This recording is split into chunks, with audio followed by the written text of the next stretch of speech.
Pocong, ih anjing. Ih merinding lu. Pocong.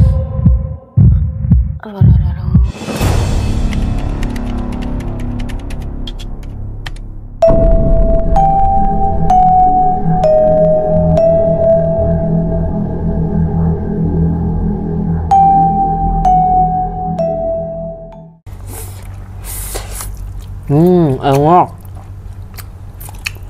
Enak. Badan gue juga enak, tapi Kemarin kan lu cerita tuh tentang hotel. Gue tuh Iya. baru inget sesuatu. Gue punya cerita juga tentang hotel. cerita apaan? Coba ceritain. Sambil makan nih asik nih Gibah. Nah, gini ceritanya. Jadi cerita ini tuh pada tahun 2023 kemarin. Masih baru banget. Terus? Lu tau kan yang gue pindah di daerah Jakarta Utara? Gue sebenarnya ada bingung nih letak kantor gue, karena kan ini kan gedung ya, gede ini gedung. Tapi kantor gue tuh kalau mau masuk tuh lewat basement. Jadi nggak di gedung utamanya itu. Jadi kayak kantor tersembunyi lah. Jadi pada saat gue masuk basement, di sini kan parkiran nih motor. Nah kantor gue tuh paling ujung basement. Nah pas gue masuk ke dalam kantor gue, itu ada meja resepsionis tuh. Terus ada pintu lagi, gue masuk ada lift. Oke. Nah, jadi kantor gue tuh di lantai 3. Nah, gue kan karyawan di situ kan cuma 3 orang tuh, sama OB 1, jadi 4. Di situ bosnya tuh jarang datang. Jadi semua tuh diserahin lah ke kita orang gitu kan. Sebenarnya pas awal-awal tuh nggak ada yang aneh, ya berjalan kayak biasa-biasa aja. Nah, gue tuh dapet terornya itu pas sudah sekitar sebulan kerja di sana. Gue nyampe di kantor itu sekitaran jam 8 pagi. Padahal tuh masuk kantor itu jam setengah 10. Nah, gue kan biasa ritual awal-awal gue tuh kayak gue bikin pop mie dulu gitu.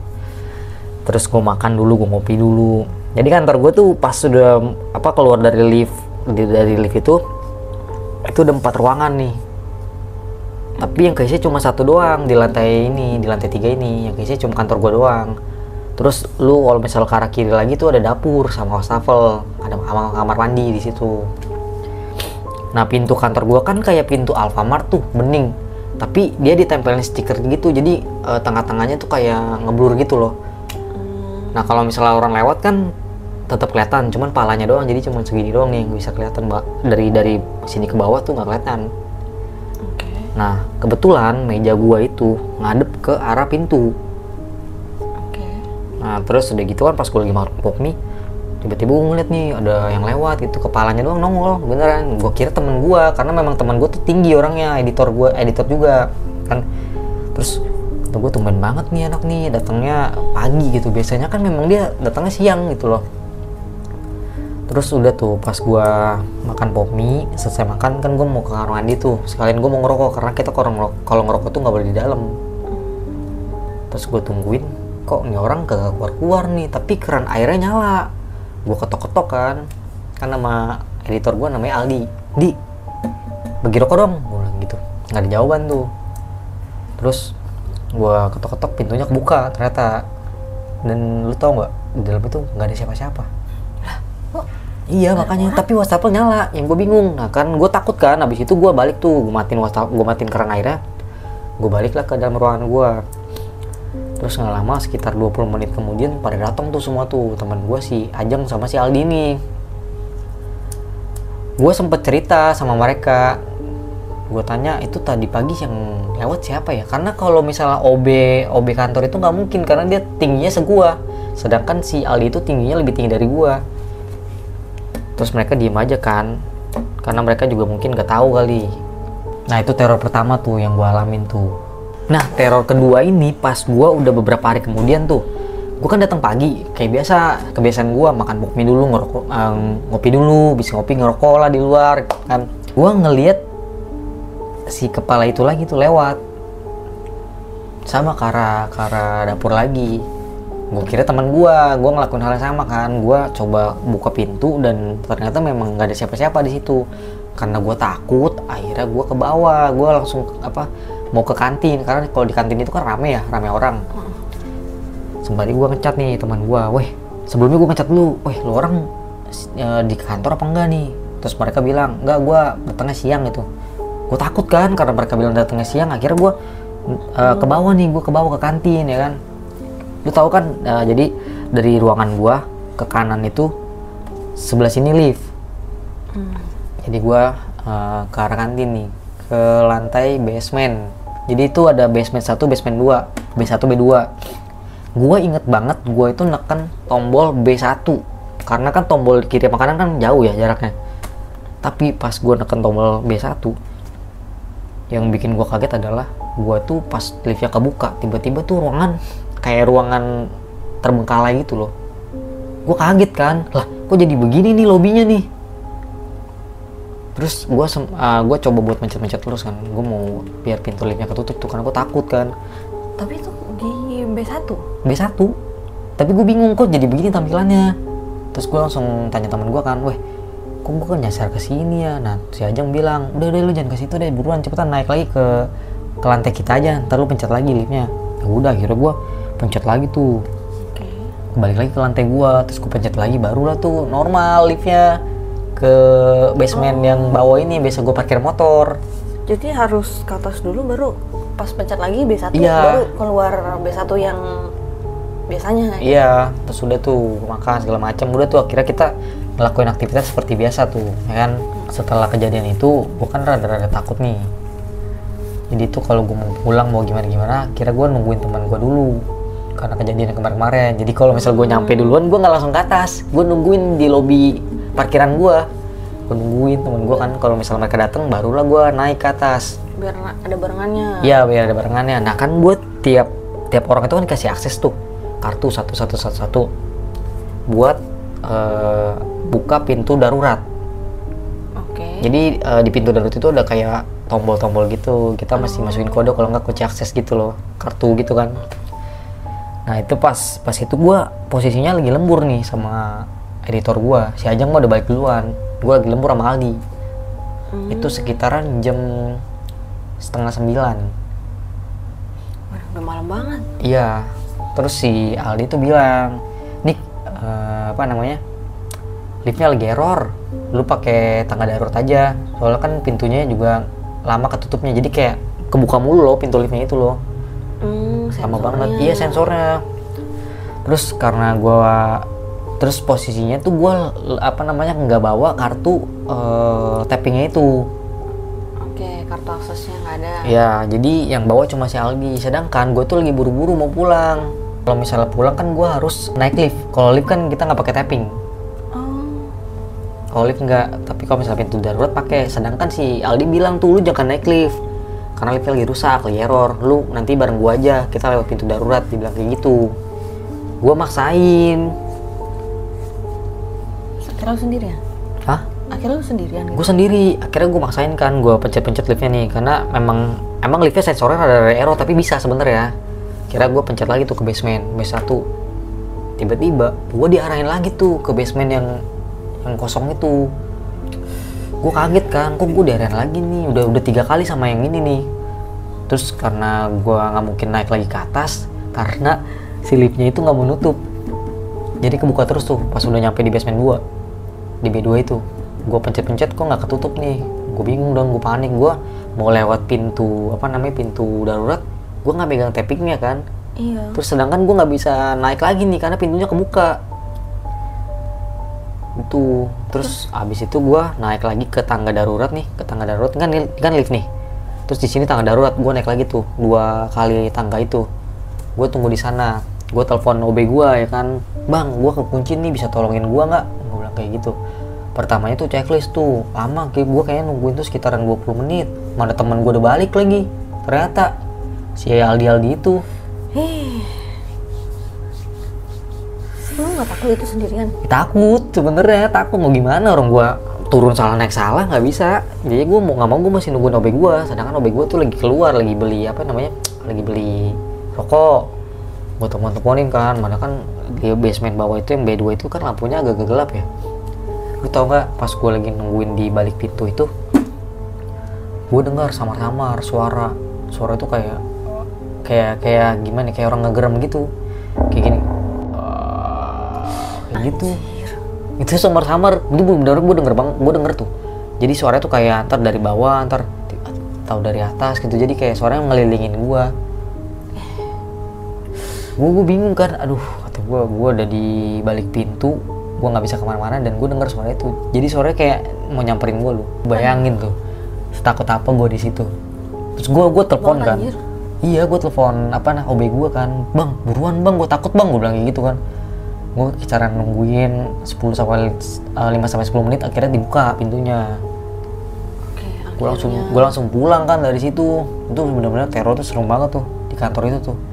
Nah, kan gue kan emang suka syuting keluar kota nih. Jadi gue sama teman-teman yang lain tuh ditugasin buat bikin konten di daerah Bogor. Sama kantor gue, sama bos gue lah. Nah, singkatnya tuh kita motoran lah, bertiga ke sana. 2 motor berarti ya? Iya, 2 motor.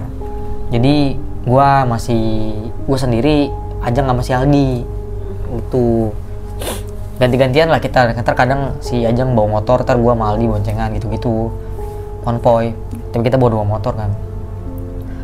Terus udah gitu kita nyewa lah nih tempat penginapan. Sebenarnya bukan hotel sih jatuhnya, kayak kayak tempat penginapan biasa doang, motel kayak gitu.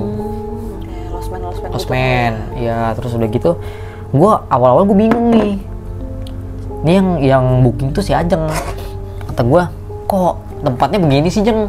Lu tau kan tempatnya kayak apa? Kayak penginapan di Bali gitu loh, kayak ada patung-patung gitu, kayak nuansa Bali lah intinya. Kayu-kayu gitu. Iya, nuansa Bali. Pas di gerbangnya aja tuh ada kayak patung apa sih itu yang di Bali tuh, gue lupa namanya. Pokoknya kayak gitulah ya. Kita tuh nyampe sekitaran jam 3 sore. Terus akhirnya kita beres-beres. Kamarnya si Ajeng sama kamar gue tuh sebelahan sebenarnya. Jadi gue sama si Aldi bareng, si Ajeng sendiri. Nah, terornya itu pas gue lagi mandi. Udah maghrib gelap atau gimana? Enggak. Oh, datang langsung mandi gitu. Datang langsung mandi. Enggak, itu gue mandi pas sudah maghrib gue mandi. Bentar maghrib. Bukannya diem-diem lagi ngabit. Gerah anjir. Terus udah gitu pas gue mandi kan, gue nyalain shower nih, gue mandi, gue keramas segala macam kan. Terus gue ngerasa tuh kayak ada yang giniin leher gue. Kan gue keramas terus kayak ada yang giniin gitu, kayak megang leher gue kan. Terus gue begini-begini, tau nggak apaan? Tau nggak apaan? Rambut banyak banget beneran. Rambut di sini gak tahu. Kerambut nih kan, gue rambut siapa nih? Soalnya nggak mungkin rambut gue. Terus gue juga bingung jatuhnya dari mana. Gue sampai ngeliatin ke atas gitu kan, nih dari mana nih rambut. Terus yang bikin gue kaget adalah itu rambut ternyata di bawah kamar mandi tuh banyak banget rambut. Ngegumpel gitu, bukan cuma satu-satu tapi ngegumpel. Akhirnya gue buru-buru mandi kan. Terus gue bilang sama si orang yang penginapan itu, Pak, ini kok rambut banyak banget ya, rambut siapa ya, gue gituin kan. Betul, dia nggak ngomong apa, yaudah nanti saya bersihin gitu, nggak ngomong apa, pokoknya langsung dibersihin lah sama dia. Terus si Aldi nanya, kenapa lu? Iya, di kamar mandi banyak rambut cowok, gue bilang kayak gitu kan. Oh, mungkin itu rambut orang yang itu kali, yang sebelumnya, kata dia gitu kan. Mungkin gara-gara lu mandi kan, jadi airnya kemana-mana tuh, jadi dikira dia tuh karena gua mandi, jadi rambutnya tuh kesiram-siram, tau nggak? Kurang bersih. Terus. Udah tuh, pas itu gua nggak mikir macem-macem, masih berpikir positif lah. Terus malamnya ceritanya gua tidur sama si Aldi. Itu jam berapa ya? Kita tidur jam 10-an tuh. Si Ajeng mah udah tidur, kita kan nggak langsung syuting tuh, kita syutingnya besok. Gua kan sama Aldi tuh tidurnya nyamping-nyampingan ya, jadi punggung-punggungan nih. Gua itu di sebelah jendela, sedangkan si Aldi itu madepnya ke arah kamar mandi. Nah kan, kebayang kan? Nah, lu tahu kasurnya yang gede itu kan? Kasur gede tau kan? Jadi itu bisa buat muat 3 orang. Nah, pas gua mau tidur, si Aldi udah ngorok duluan tuh. Aldi udah ngorok, dia tidur lah dia. Nah, gua kan masih main TikTok tuh, scroll TikTok, nyari-nyari di konten kan. gue ngerasa kayak punggung gue ditempelin sesuatu. Orang? Iya, gue kira si Aldi. Maksudnya kok nih orang tidur nempel gue nih, kata gue. Gue senggol-senggol kan, disonondi kata gue gitu kan. Terus tapi gue ngedenger suara si Aldi ngorok. Jadi kayak kalau misalnya memang si Aldi di sebelah gue harusnya ngoroknya kedengaran banget kan. Ya kan? Suara deket ya. Iya, tapi ini jauh gitu. Terus kata gue, aduh ini siapa nih? Terus akhirnya gue beraniin diri buat balik badan. Pas gue balik badan, gak ada siapa-siapa. Anjir. Tapi tuh gue berasa kayak nempel banget. Gimana sih kayak orang tiduran nempel sama orang gitu. Iya, apa? Terus gue mikir kalau bantal nggak mungkin, karena kan kalau di hotel itu kan bantal cuman apa? Maksudnya kalau guling nggak mungkin, bukan bantal guling ya. Kalau di hotel kan nggak ada guling ya, jadi cuma bantal doang. Dan itu pun di tengah-tengah kosong, cuy, nggak ada apa-apa. Jadi memang kita tidur nggak saling berdekatan di situ. Nah udah tuh. Ketempelan apaan? Nggak tahu. Terus pas itu gue ngeraba-raba kasur lah. Dan lu tau nggak sih di kasur itu banyak rambut. Rambut lagi di bawah bantal. Kayak nggak tahu tuh gumpal-gumpal rambut apa kali. Akhirnya gue sapuin kan, gue bersihin ke bawah. Terus gue lanjut tidur lagi. Nah gue ngerasa tuh tidur baru bentar. Tiba-tiba gue jam 2 lewat dibangunin sama si Aldi. Kaget gue kan. Bangun nih, bangun. Kenapa lu? Kata gue, kaget begini, gue lu bangunin gue. Kagetin soalnya dia ngebanguninnya kan. Terus kata dia, lu kenapa? Lu mana nanya gue balik? Lu kenapa? Kenapa apanya? Gue bilang gitu. Iya, lu kenapa ketawa? Kata dia, ah ketawa? Kagak. Apaan sih? Gue bilang gitu. Enggak, lu tadi ketawa, lu gue denger lu ketawa katanya begitu. Makanya gue bangunin, lu rep-repan ya katanya. Anjir. Gue bilang, enggak, mana ada gue ketawa gitu. Tapi si Aldi denger lu ketawa? Iya, katanya gue ketawa, makanya dibangunin. ya kan.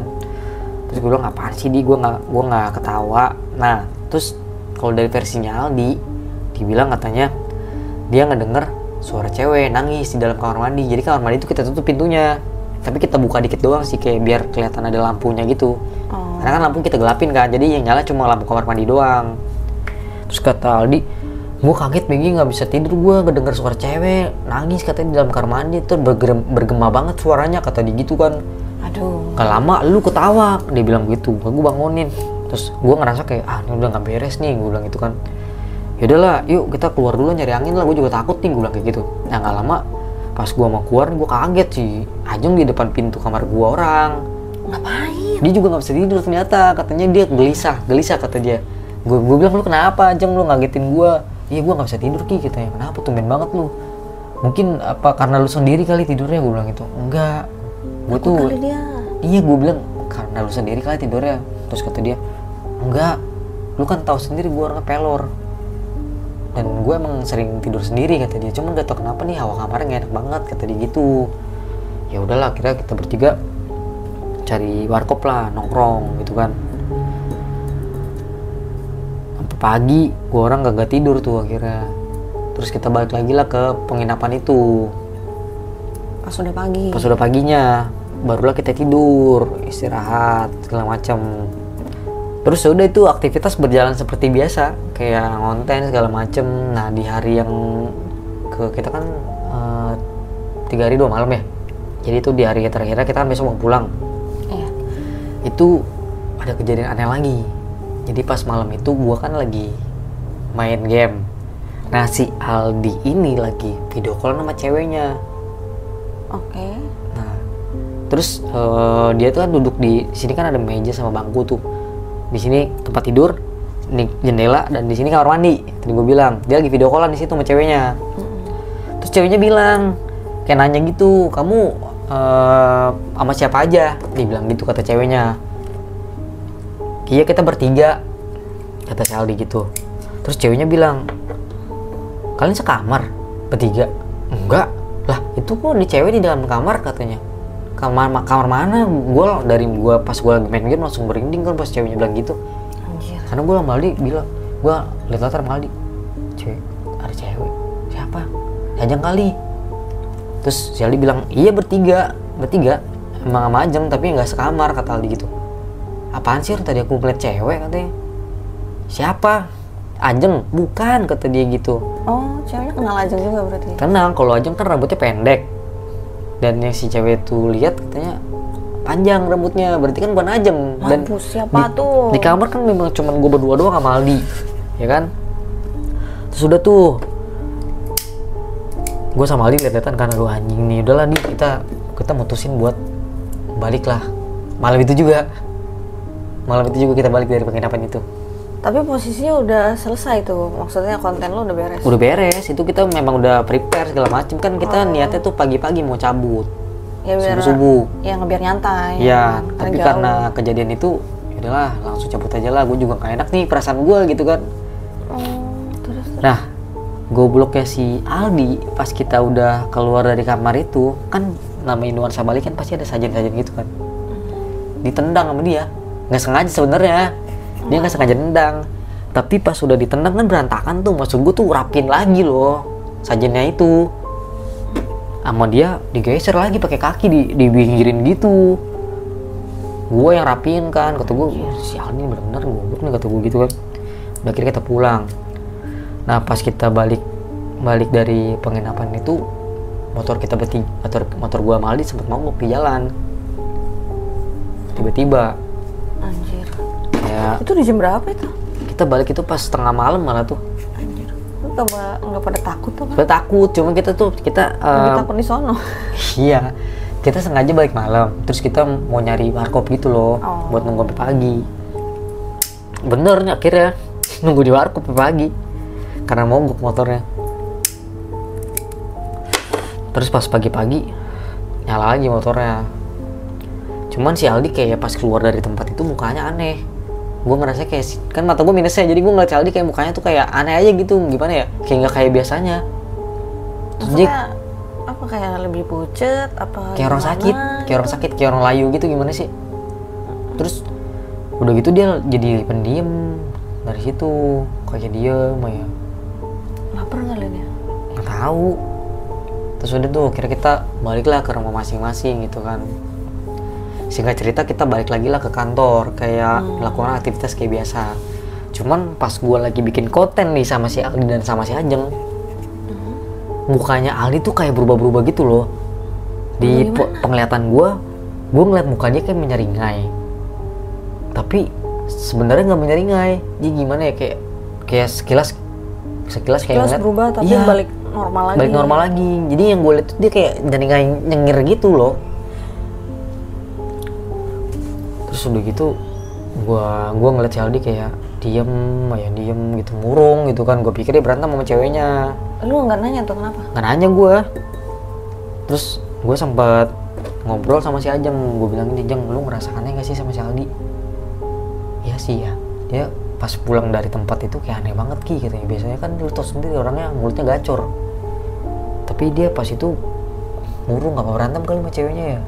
Jadi tiap diajak ngomong tuh diem terus kayak ditegur baru, oh iya kenapa gitu. Jadi kayak orang linglung ya? Iya. Udah tuh, nah terus tiba-tiba besoknya dia gak masuk. Sakit katanya. Mungkin karena sakit kali sebenarnya. Iya, gue pikir kan positif thinkingnya mungkin sakit kali, karena kan kita begadang ya kan, dari yang kemarin begadang terus pulang malam kena angin segala macam. Gue takut kan dia sakit. Terus ternyata 3 hari nggak ada kabar cuy, benar-benar hilang kontak. Sampai atasan gue nanya nih, si Aldi kemana nih, kok nggak ada kabar nih. Terus nyuruh gue sama si Ajeng ini ke rumahnya dia. Kebetulan Ajeng kan tahu rumahnya Aldi kan. Dan lu tahu pas gue nyamperin rumahnya Aldi, mamanya bilang katanya, saya nggak tahu nih si Aldi kenapa murung terus tiba-tiba ngamuk-ngamuk gitu. Iya, kayak ngamuk-ngamuk gitu, berontak kayak orang kesurupan. Anjir. Terus kata mamanya tuh di hari keduanya si Aldi mulai berubah lah. Maksudnya tuh aneh lah, tiap maghrib katanya kumat sama subuh dia bilang kayak gitu kan. Akhirnya dipanggilin orang pinter, kayak mungkin Pak Ustadz lah apa gimana gitu, orang yang ngerti kan.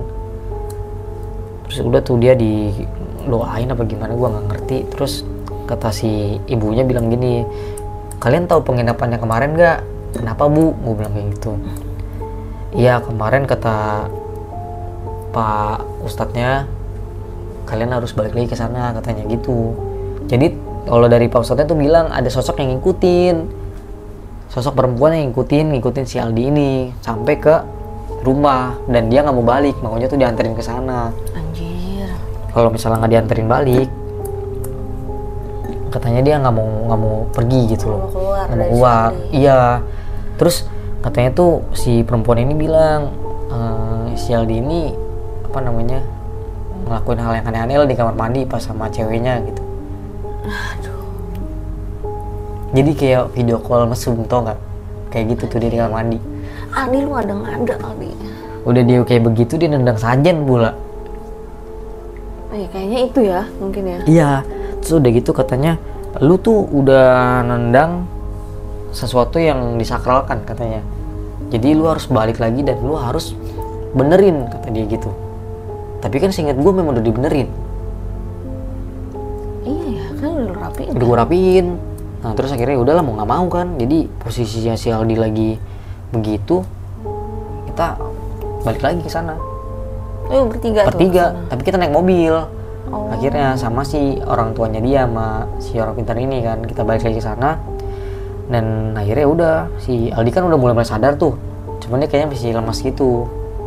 Terus sama dia dibenerin lagi dah tuh.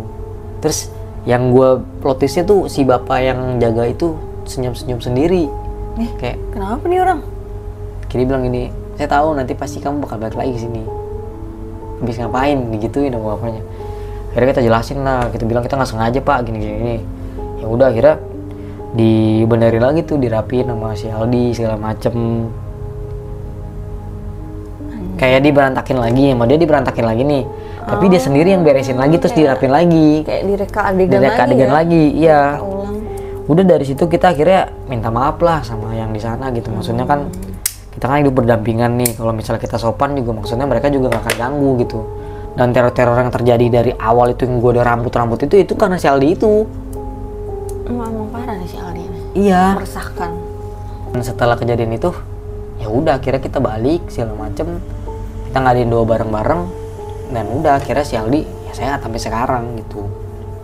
Makanya nih dari cerita ini kan gue bisa nangkep apa namanya kayak pesan lah, maksudnya lu dimanapun berada ya lu harus sopan gitu. Apapun yang udah lu lakuin ya lu jangan pakai kaki juga, lu pinggirin lagi itunya. Iya mungkin tersinggung kali ya. Iyalah itu kan lu tau sendiri kalau misal di Bali aja kan nggak boleh sembarangan kan. Iya mungkin itu Banten sih, kalau orang Bali sih bilangnya itu Banten gitu lah. Bilangnya gitu ya. Iya, kalau misalnya ada apa namanya yang dia berdoa tuh, dia biasa itu emang ada yang ditaruh bawah, ada yang ditaruh atas, gue lupa namanya, tubuh nggak tahu caneng, gue lupa sama mana salah satunya. Soalnya beda-beda, ada yang ditaruh di tempat ibadahnya tuh apa kayak sanggahnya, terus ada yang di bawah juga ada gitu. Ya, mereka masih cukup klinik lah. Iya makanya kan kata gua untung aja ibunya juga buru-buru lah manggil orang pintar. Kalau misalnya nggak dipanggil kan kita nggak tahu kondisinya si Aldi bisa lebih buruk kah atau gimana kah gitu kan. Iya, untung masih bisa balik ya. Iya. Nah terus tadi yang ini kan udah selesai nih yang di hotel. Sorry yang di tempat penginapan. Nah kalau yang di kerjaan lu itu gimana Kak? Di mana? Yang itu suara-suara. Yang gimana ya suaranya? Kayak orang kayak sendawa gitu gak sih? Iya kayak sendawa tapi kayak gimana gue ngerasain tuh pas dia suara kayak gitu kayak orang yang kecekek kali ya. Orang yang kecekek. Tapi suara cowok. Nah, gue iya kayak gitu bener. Sakitan. Gue nanya. Gue nanya ke teman gue kan. Gue mau buka kartu penasaran. Coba tuh. Sebenarnya kan gue nggak tahu, lu harus kasih ketunjuk kartunya biar gue tuh tervisualisasi. Sebenarnya tuh dari masalah itu gue udah nggak digangguin lagi sih. Dari situ gue udah nggak digangguin. Mungkin dia hantu penasaran kan? Karena gue kagak mau balik lagi ke itu basement itu. Tapi sebenarnya gue penasaran tahu itu tuh tempat apa ya, kayak tempat terbengkalai gitu. Pas gue keluar lift itu kan ada pintu lagi, pintu itu tuh kayak ada meja resepsionis gitu, dan di meja resepsionis itu ada pintu lagi. Nah itu sebenarnya gue penasaran tuh ruangan apa, gelap banget, gelap. Kalau dari cerita lu, waktu lu telepon teman lu itu kan dia kayak tahu sesuatu gitu nggak sih? Soalnya kan dia bilang, udah lu jangan ke situ. Mungkin karena Ajeng itu orang lama. Iya, tapi dia ini ya suspicious ya. Iya. Gue nggak tahu tuh ada kejadian apa di sana yang sampai sekarang gue juga nggak cari tahu sih, tapi gue penasaran sekarang. Ya anyway, tapi kan lu sekarang udah nggak di kantornya itu kan? Tadi Belanda. Anjir. Ini hantu yang rambut pas banget keluar. Pocong, ih anjing. Ih merinding lu. Pocong. Aduh. Ih sumpah merinding gua. Ih merinding sampai ke kepala. Bakar gak nih? Hah? Bakar gak nih? Gak usah. Anjir. Pocong. Aduh, jangan kencang ngomongnya, takut gue.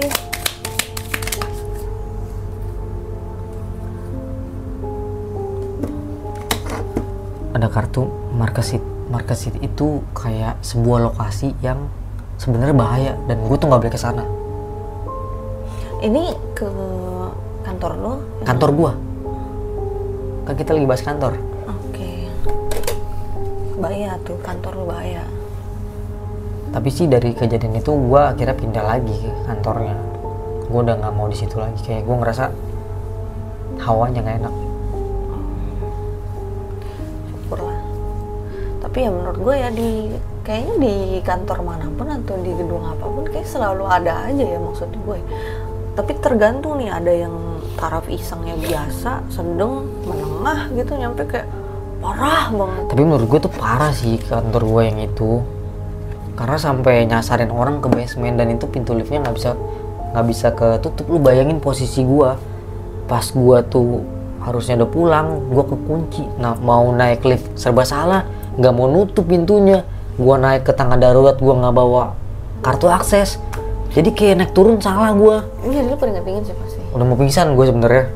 Pasti kayak pas Obi lu bukain pintu, gue kayak nangis deh. Karena tuh pas gue naik ke tangga yang karena pintu darurat itu di bawah gelap. Jadi gue tuh nggak bisa ngeliat apa-apa. Jadi pas keluar dari lift itu di sininya gelap, gue naik pas gue ngeliat ke bawah gelap gitu loh. Itu gue pas buka itu pakai lampu flash. Anjir, gue takut banget sih. Bayangin tuh, jadi gue tuh nggak bisa tahu di bawah itu ada apa. Kayak mati listrik aja gue ngeri tau. Iya. Meskipun mati listrik di dalam kamar gitu, gue tetap takut. Iya makanya, cuman untungnya sih udah berlalu lah ya. Maksudnya jangan sampai lah gue kejadian kayak gitu. Amit-amit juga sih, serem. Okay. Nah, ngomong-ngomong temen lu si Aldi tuh yang ngelakuin kesalahan fatal yang berujung jadi kesurupan. Nah, gue sama temen-temen gue pernah ngalamin juga. Lu kesurupan? Gue nya enggak, tapi 2 dari 6 tuh kesurupan. 2 orang dari 6 orang? 2 dari 6, kita berenam. Jadi malahan karena kita ngelakuin satu kesalahan, berujung sampai kesurupan. Dan tuh lama, sampai subuh. Niatnya mau liburan malah kesurupan? Nah itu dah. Gimana ceritanya? Begini ceritanya.